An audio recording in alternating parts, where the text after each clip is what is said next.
بسم الله الرحمن الرحيم وإن تعدوا نعمة من ربكم وجنة عرضها السماوات والأرض أعدت للمتقين الذين ينفقون في السراء والضراء والكاظمين الغيظ والعافين عن الناس والله يحب المحسنين صدق الله العظيم. وقال سيدنا وحبيبنا ومولانا محمد صلى الله عليه وسلم لا تزال طائفة من أمتي منصورين على الحق لا يضرهم من خذلهم ولا من خالفهم حتى يأتي أمر الله صدق رسول الله صلى الله عليه وسلم.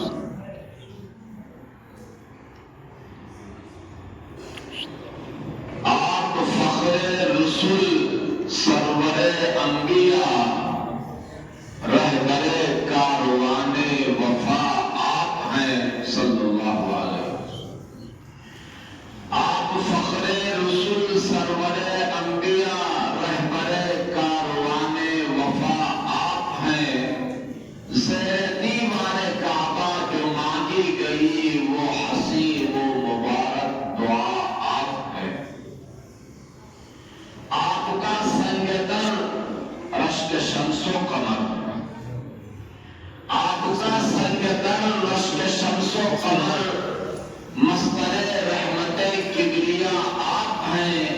میرے ایمان کی ابتدا آپ ہیں، علم عرفان کی انتہا آپ ہیں صلی اللہ علیہ وسلم. آپ ہی فاتح باب عدنان ہیں، آپ ہی فاتح باب عدنان ہیں، آپ ہی شافع یوم میزان ہیں. جب کوئی بھی کسی کے ناکام آئے گا اس گھڑی آخری آسرا آپ ہیں. آپ ہی فاتح باب عدنان ہیں، آپ ہی شافع یوم میزان ہیں. جب کوئی بھی کسی کے ناکام آئے گا اس گھڑی آخری آسرا آپ ہیں. ہو درود آپ پر، ہو سلام آپ پر، آپ کے سارے احباب و اصحاب پر، ہو سلام آپ پر، آپ کے کام پر، اپنی امت کی دل کی جلا آپ ہیں. درود پاک پڑھیں. اللہم صلی علی النبی الامی وعلی آلہ وسلم واصحابہ وبارک وسلم تسلیما کثیرا کثیرا. انتہائی معزز و محترم قابل قدر ادارے کے ذمہ دار محترم حضرت محتمم صاحب سے توجہ، ادارے کے بافیض اساتذہ گرامی مرتبت، اس گاؤں کے انتہائی اہم اور قابل احترام ذمہ داران، عمائدین قوم و ملت، میرے عزیز طلبہ، دل کی گہرائیوں سے آپ کو بھی مبارکباد پیش کرتا ہوں اور خود بھی اپنے لیے سعادت اور خوشبختی محسوس کر رہا ہوں کہ آپ کی دعوت پر دارالعلوم دیوبند سے حاضری کی یہ سعادت ملی، آپ سے ملاقات کا یہ موقع ملا اور ملک کے مرکز سے بہت دور دوسرے ملک کی سرحد پر دین کے اس قلعے کی اور دین کے تئیں آپ حضرات کی محنت کو دیکھ کر سن کر قلبی مسرت ہوئی. اللہ رب العزت اس دین کے قلعے کو اور اس کی سرپرستی میں ہونے والی دینی خدمات کو بے حد قبول فرمائے. آپ حضرات کے تعاون کو، آپ حضرات کے توجہات کو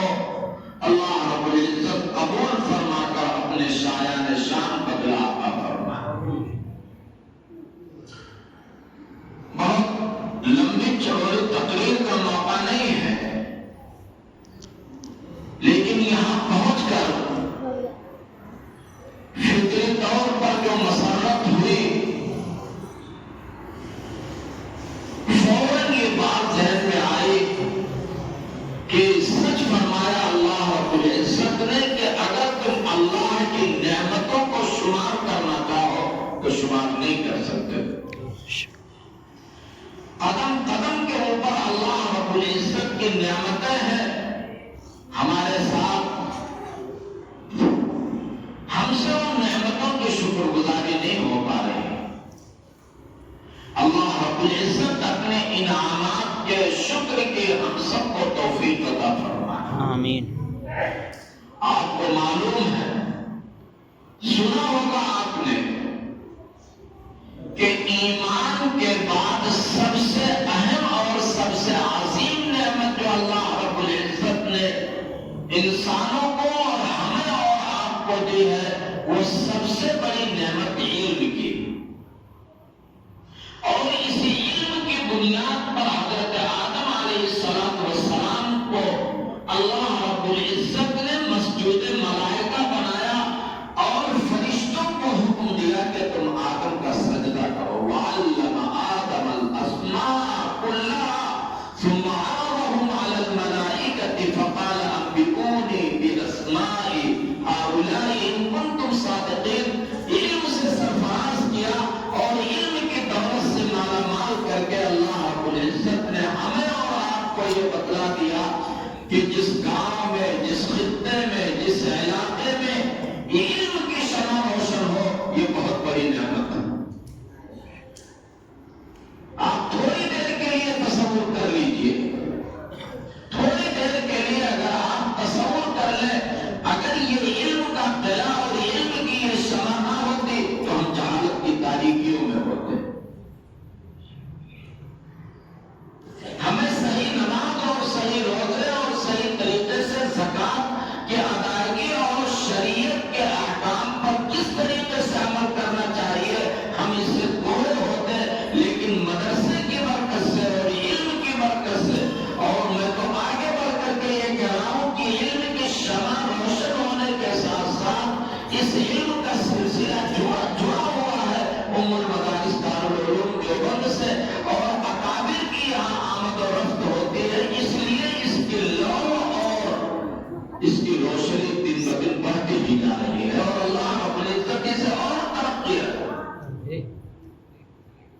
یہ بہت بڑی نعمت ہے جو مدرسے کی شکل میں ہمیں اور آپ کو حاصل ہے، علماء کی شکل میں ہمیں اور آپ کو حاصل ہے۔ اس نعمت کی ہمیں اور آپ کو قدر کرنی چاہیے۔ مجھے خوشی ہے کہ میرے انتہائی کرم فرما مولانا محمد غفران صاحب، میں دل سے چاہتا ہوں ان کو ہم نے اپنے علاقے کے لیے منتخب کیا، لیکن انہیں طلب تھی ان کے دل کے اندر، اور یہ چاہت کے باوجود مجھ سے تذکرہ نہیں کر پا رہے تھے، لیکن طلب تھی کہ ہماری ذات سے ہمارے علاقے کو بھی فائدہ پہنچے اور ہمارا علاقہ ہم سے فیضیاب ہو، ہم کس طریقے سے علاقے والوں کی خدمت کریں۔ اللہ رب العزت کو جو منظور ہوتا ہے اس کے لیے راہیں بھی اللہ رب العزت ہموار کر دیتا ہے۔ ان کے توسل سے یہاں حاضری کی سعادت ملی، اور اپنے کو آپ کے درمیان پا کر کے میں خوشی محسوس کر رہا ہوں۔ میرے مخاطب عزیز طلبہ بھی ہیں، وہ ابھی کمسن ہیں، لیکن میں ان کو یہ نصیحت کرتا ہوں کہ اس ادارے سے آپ کی نسبت اور علم حاصل کرنے کے لیے یہاں آپ کا آنا اور اساتذہ کی سرپرستی میں قرآن کی تعلیم حاصل کرنا، یہ اس وقت تم اس کی اہمیت کا اندازہ شاید تمثیلی کی بنیاد پر تمہیں نہ ہو، لیکن آگے بڑھ کر کے جب تم علم کی دولت سے مالا مال ہو جاؤ گے، اور جب تم اپنا نام روشن کرو گے، اپنے والدین کا نام روشن کرو گے، اپنے اساتذہ کا نام روشن کرو گے، تو یہ محسوس ہوگا کہ یہ علم کتنی بڑی دولت ہے، اور معرفت خداوندی جس علم سے حاصل ہو اس سے بڑی کوئی اور نعمت نہیں ہو سکتی۔ اللہ رب العزت ہمارے ان عزیز طلبہ کو علم و عمل کی دولت سے مالا مال فرمائے۔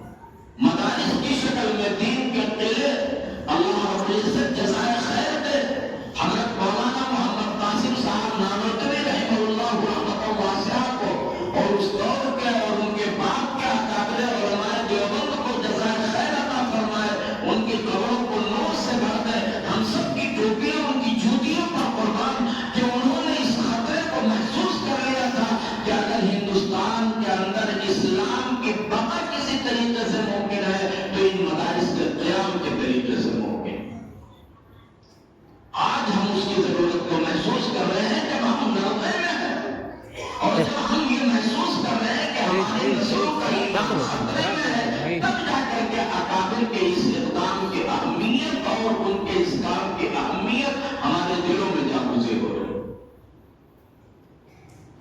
میری دعا ہے کہ اللہ رب العزت اس ادارے کو پورے علاقے کے لیے مینار نور بنائے، ہر اعتبار سے اللہ رب العزت اسے ترقی عطا فرمائے، اور آپ کو مبارکباد پیش کرتا ہوں کہ آپ اس ادارے سے جڑے ہوئے ہیں اور اس ادارے کی ضرورت کو محسوس کر رہے ہیں، اور یہاں کے علماء کی آپ خدمت کر رہے ہیں، اور خدمت اپنے علم کا فیض آپ تک اور پورے علاقے تک پہنچا رہے ہیں۔ یہ سمجھیے کہ ہمارے آئندہ آنے والی نسلوں کے لیے ایمان کے بقا کا جو ذریعہ ہے، اس ذریعے کو ہم استحکام اور قوت بخشائیں۔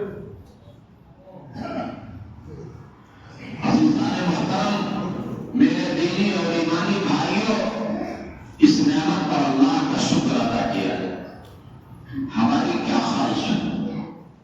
ہم اپنے اپنے کاموں میں مصروف رہتے ہیں، لیکن اس کے باوجود کتنے بھی کاموں میں، کسی دکانداری میں مصروف ہو، تجارت میں مصروف ہو، ملازمت میں مصروف ہو، زراعت میں مصروف ہو، لیکن ہمارے اندر کا ایمان ہمیں ہر روز یہ پیغام دیتا ہے کہ اللہ کی رضا کے اعمال کرتے رہو۔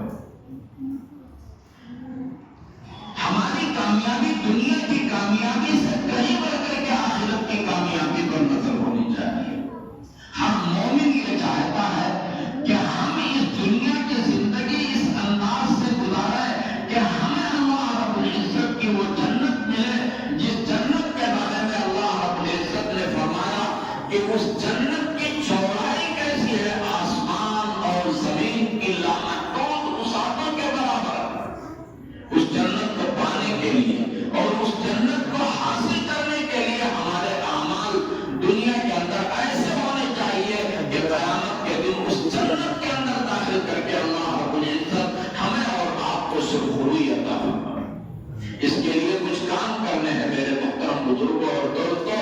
فرمایا اللہ رب العزت نے یہ جنت ان لوگوں کو ملے گی الذین ينفقون فی السراء والضراء، جو لوگ اللہ کے راستے میں خرچ کرتے رہتے ہیں، اپنی حیثیت کے مطابق دیتے رہتے ہیں، مال خرچ کرتے ہیں، اگر مال نہیں ہے ان کے پاس تو وقت لگاتے ہیں دین کی خاطر، صحیح مشورے دیتے ہیں، مدرسوں کی ضرورتوں میں وقت کی ضرورت پڑتی ہے تو وہ یہاں آتے ہیں، صحیح مشورے دیتے ہیں، اگر اللہ رب العزت نے انہیں نوازا ہے تو وہ مال بھی خرچ کرتے ہیں۔ یہ وہ لوگوں کو جنت ملے گی الذین ينفقون فی السراء والضراء، جو خوشحالی میں بھی خرچ کرتے ہیں اور تنگ دستی میں بھی اپنی حیثیت کے مطابق خرچ۔ خوشحالی میں وہ 100 روپے دیتے ہیں، لیکن مدرسہ اگر انہیں آواز لگاتا ہے کہ مدرسے کو ضرورت ہے، تنگ دستی کے خدا نخواستہ شکار ہے، تب بھی وہ 10 روپے دیتے ہیں اللہ کے راہ۔ فرمایا یہ جنت ملے گی ان اہل ایمان کو جن کے اندر دوسری صفت یہ پائی جائے والکاظمین الغیظ، کہ وہ غصے کو پی جاتے ہیں۔ غصہ انسان کی فطری حالت ہے، مگر غصے کے وقت شیطان اس کو ابھارتا ہے کہ تم یہ کام کر جاؤ۔ ایک نے تمہیں کچھ برا بھلا کہہ دیا تو اس نے برا بھلا کہہ دیا، تم تو بہت طاقتور ہو، اگر اس نے زبان سے برا بھلا کہا ہے تو تم چپت رسید کر دو، ہاتھ لگا دو، تو شیطان اسے اس سے زیادہ گناہ پر اکساتا رہتا ہے۔ تو قرآن نے فرمایا ایسے موقع کے اوپر تحمل سے کام لینا، بردباری سے کام لینا اور غصے کو پی جانا، یہ جنت میں داخلے کا ذریعہ ہے۔ ایک صحابی خدمت اقدس میں حاضر ہوئے، عرض کیا کہ اللہ کے رسول کوئی خاص نصیحت کر دیجیے۔ ہم لوگ تو اس کے عادی ہیں کہ صاحب کوئی عالم آئے تو لمبی چوڑی تقریر کرے۔ جناب نبی کریم صلی اللہ علیہ وسلم کے مواعظ اور آپ کی تقریریں بہت مختصر ہوتی تھی۔ صحابہ کہتے تھے کہ اللہ کے رسول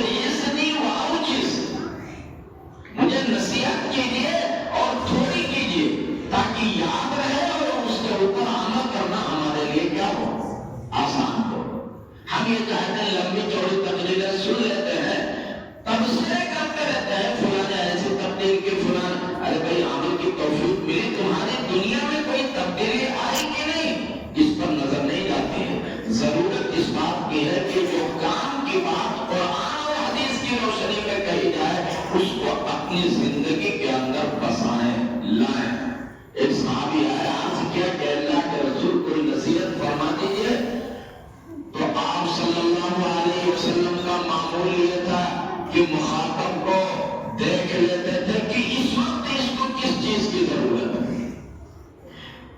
کہیں سے معلوم ہوا آپ صلی اللہ علیہ وسلم کو کہ فلاں شخص ایسا ہے کہ جو والدین کی فرما برداری نہیں کرتا ہے، ناشکری نہیں کرتا ہے. تو آپ اس کو نصیحت کرتے تھے تو فرماتے تھے کہ والدین کی فرما برداری. ایک صحابی ہے اللہ کے رسول جہاد میں جانا چاہتا. جہاد کتنا بڑا افضل عمل ہے، اتنا بڑا افضل عمل ہے، اتنا عظیم عمل ہے کہ حدیث کے اندر آتا ہے مومن جنت میں جانے کے بعد دنیا میں آنے کی تمنا نہیں کر سکتا ہے، لیکن جہاد کی بدولت مجاہد کو اتنا عظیم درجہ حاصل ہوگا کہ جنت میں بھی پہنچ کر کے اس کی تمنا یہ ہوگی کہ ہم ایک بار پھر دنیا میں جائیں اور اللہ کے راستے میں جہاد کریں اور اس سے بڑا مقام حاصل کریں جنت میں. اتنا بڑا عمل ہے. مگر صحابی آتے ہیں عرض کرتے ہیں کہ اللہ کے رسول ہم جہاد میں جانا چاہتے ہیں. آپ نے فرمایا تمہارے والدین زندہ ہیں، والدین حیات سے ہیں؟ فرمایا جی اللہ کے رسول. آپ نے فرمایا فَذْهَبْ فَفِيهِمَا فَجَاهِدْ، جہاد میں جانے کی ضرورت نہیں ہے، تم جاؤ والدین کی خدمت کرو، اور یہی تمہارے لیے جہاد ہے. آپ سوچئے والدین کے مقام کو بھی بتلا دیا آپ صلی اللہ علیہ وسلم نے، اور بتلایا کہ اس موقع کے اوپر جہاد جیسا ثواب تمہیں ملے گا اپنے والدین کی اطاعت اور ان کی فرما برداری کی بنیاد پر. ہمارے نوجوان سنیں اور سمجھیں اس بات کو. فرمایا جہاد کا ثواب تمہیں والدین کی خدمت پر ملے گا. جاؤ انہیں کے درمیان رہ کر کے جہاد کرو، ان کی خدمت کرو. ایک صحابی آیا عرض کیا کہ اللہ کے رسول کوئی نصیحت کر دیجئے. دیکھا یہ بڑے غصے کے آدمی ہے اور غصے کے اوپر کنٹرول نہیں کر پاتے ہیں، شیطان انہیں اکسا دیتا ہے. تو آپ نے فرمایا تمہارے لیے نصیحت یہ ہے، میری تقریر کا موضوع یہی ہے. فرمایا لا تغضب، جاؤ ہو گئی تقریر، غصہ مت کرنا.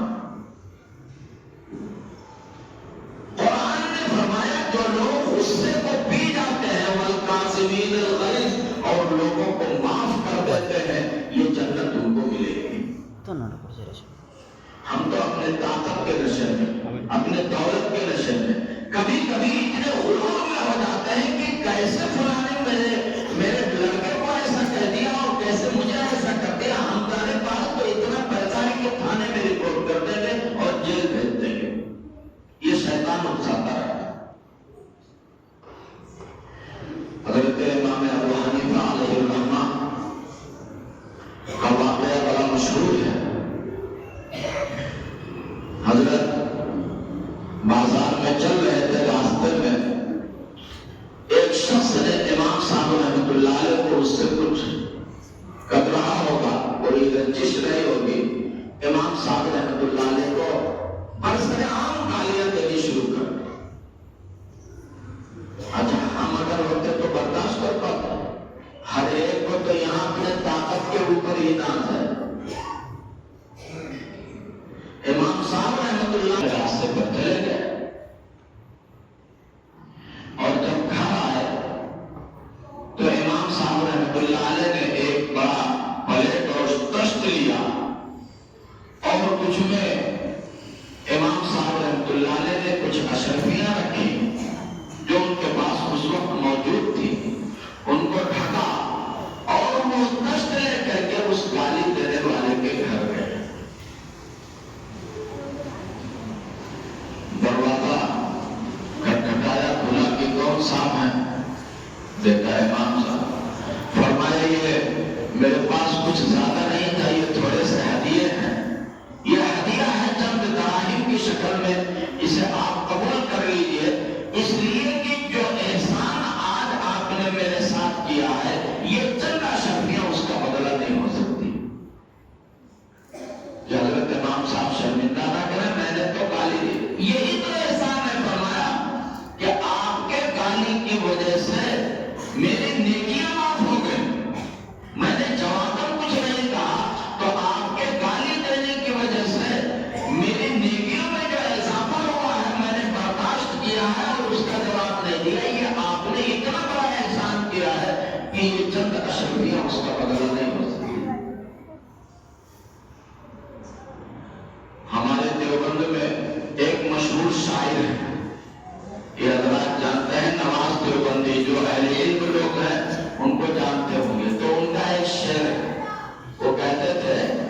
کہ نیکیاں کم پڑ رہی تھی نامہ اعمال میں، نیکیاں کم پڑ رہی تھی نامہ اعمال میں، شکر ہے کہ دشمنوں کی گالیاں کام آ گئے۔ نیکیاں کم پڑ رہی تھی نامہ اعمال میں، شکر ہے کہ دشمنوں کی گالیاں کام آ گئی۔ ایک اور شعر ان کا بڑا اچھا ہے، جوتے سیدھے کر دیے تھے ایک دن استاذ کے، جوتے سیدھے کر دیے تھے ایک دن استاذ کے، اس کا بدلہ یہ ملا تقدیر سیدھی ہو گئی۔ تو بعض قیمتی باتیں ہوتی ہیں۔ تو آپ دیکھیے حضرت امام صاحب رحمۃ اللہ علیہ کو گالی دی تو اشرفیوں سے اسے نوازا اور فرمایا کہ تم نے جو احسان کیا ہے اس احسان کا ہم صلہ اور بدلہ نہیں دے سکتے۔ یہ حدیث کا وہ مفہوم ہے جو آپ نے کئی بار سنا ہوگا کہ ایک شخص قیامت کے دن آئے گا، اس کے پاس روزوں کی ضابطے ہوگی، نماز کی ضابطے ہوگی، صدقات کے بڑے نیک عمل کر کے آیا ہوگا، لیکن زبان پر کنٹرول نہیں تھا، اسے اپنی طاقت پر اسے گھمنڈ تھا۔ صحابہ سے پوچھا جناب نبی کریم صلی اللہ